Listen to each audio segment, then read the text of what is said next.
Gente, eu acho que se eu puder ganhar dinheiro como jornalista, eu vou ser escritora daqueles telemensagem. Que a gente liga, a mulher fala, oi, eu não sei o que é saudade. Às vezes eu ligo pra pedir pra minhas amigas, aniversário de minha filha, com essa voz aí de gemido, eu não quero não. Olha esse como é lindo, ó. 1º de maio. Quando minha cabeça entra em conflito com meu coração, surgem as dúvidas mais difíceis de serem respondidas. Quando eu menos... Não, minha filha, eu sou escritora fictícia. Que vocês querem escutar rap ou meus poemas? Poema! Tome, Tonha! Ó, vou começar de novo que o Thiago fez o favor de atrapalhar.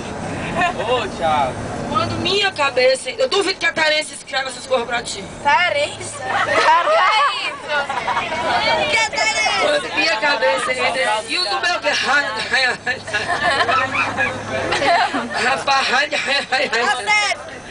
Ó, quando minha cabeça entra em conflito com meu coração, meu filho...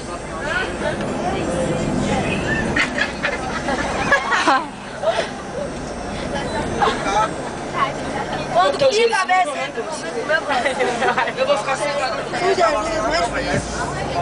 Quando minha cabeça entra em conflito com meu coração, surgem as dúvidas mais difíceis de serem respondidas. Quando eu menos espero, sem querer e sem perceber, me pego pensando nas coisas que mais me amedrontam, que mais me entristecem e mais me perturbam. Isso me faz ir em busca de soluções para todas as coisas que me parecem impossíveis. Tenho tentado decifrar muitos mistérios e encontrar uma saída para situações que me deixam sem reação. Hoje, mais uma vez, longe de você, mais uma noite ao lado apenas das lembranças e da tua ausência, vi que muitos momentos foram mais fortes do que eu imaginava. Vi o quanto o sentimento que nasceu dentro de mim sem que eu me preparasse para suportá-lo, hoje é quem me mantém vivo. Nos momentos de solidão, o silêncio e a escuridão me fazem sentir o que eu menos gostaria.